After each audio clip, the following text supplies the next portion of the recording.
सभी सवैये के तीसरे पद का भावार्थ देखेंगे।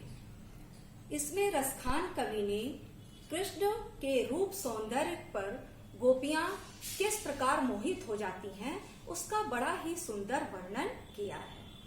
कृष्ण के रूप सौंदर्य को देखकर गोपियां इतना मोहित हो जाती हैं कि उनके जैसा ही रूप श्रृंगार करना चाहती हैं। तो चलिए हम इस पद का भावार्थ देखते हैं। मोर पखा सिर ऊपर राखी हो, गुंज की माल गरे पहिरोंगी, ओढ़ी पितंबर ले लकुटी, बन गोधन ग्वारण संग फिरोंगी। भावतो वही मेरो रस खानी, सो तेरे कहे सब स्वांग करोंगी। या मुरली मुरलीधर की, अधरा न धरी अधरा न धरोंगी। मोर पखा, मोर पखा का अर्थ है मोर का पंख।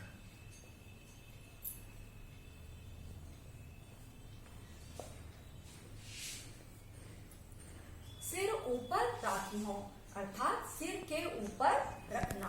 गुंज अर्थात जंगली एक पौधा जिसके फल को गुंज कहते हैं, उसकी माल, माल मतलब माला, गरे मतलब गला।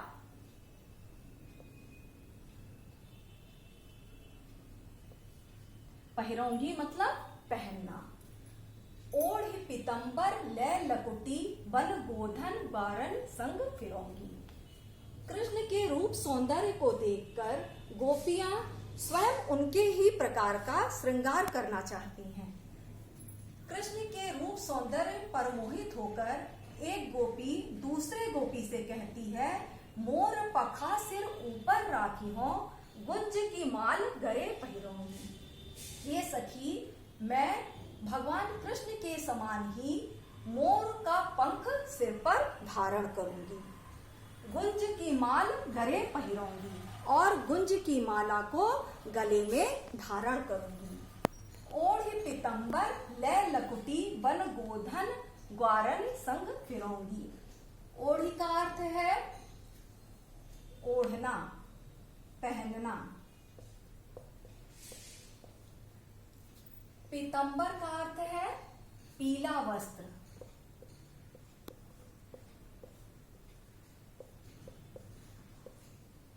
लकुटी का अर्थ है लाठी। गोधन माने गाय का धन, ग्वारन माने ग्वाले, संग माने साथ में, फिरोंगी माने जाऊंगी। ओढ़ पीतंबर ले लकुटी, बन गोधन ग्वारन संग फिरोंगी। गोपियां कहती हैं उनके समान ही मैं पीला वस्त्र धारण करूंगी, हाथ में लाठी लेकर गाय के साथ ग्वालों के संग वन वन जाऊंगी। भावतो वही मेरो रस खानी, सो तेरे कहे सब स्वांग करोंगी।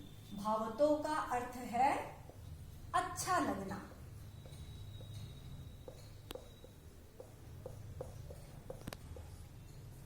अच्छा लगना, वही माने उनको, मेरो रस खानी, सो तेरे कहे सब स्वांग। स्वांग मतलब है रूप। रसखान कवि कहते हैं कि गोपियां कहती हैं कि भगवान कृष्ण को जो जो अच्छा लगता था, तुम्हारे कहने से हे सखी मैं वो सारे रूप धारण करूंगी।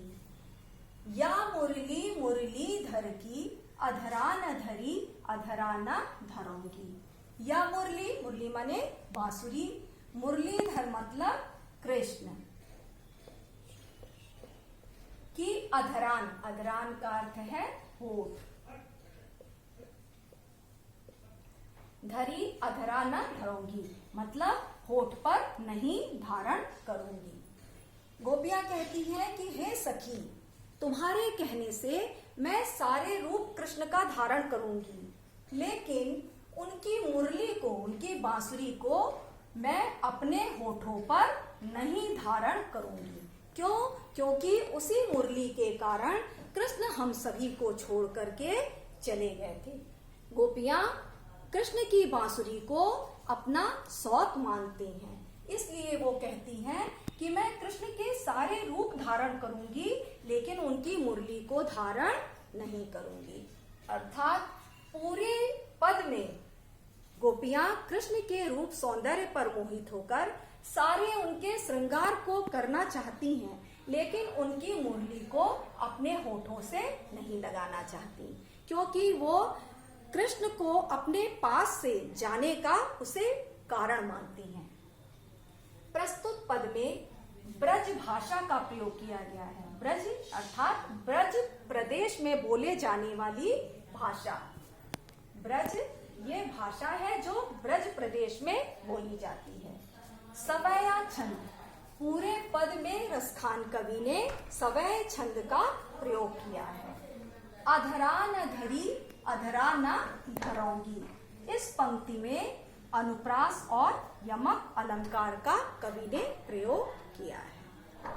तो इस पद में कवि ने अनुप्रास एवं यमक अलंकार का इस पंक्ति में प्रयोग किया है। आगे हम सभी अगली क्लास में सवै के चौथे पद का भावार्थ देखेंगे। Thank you.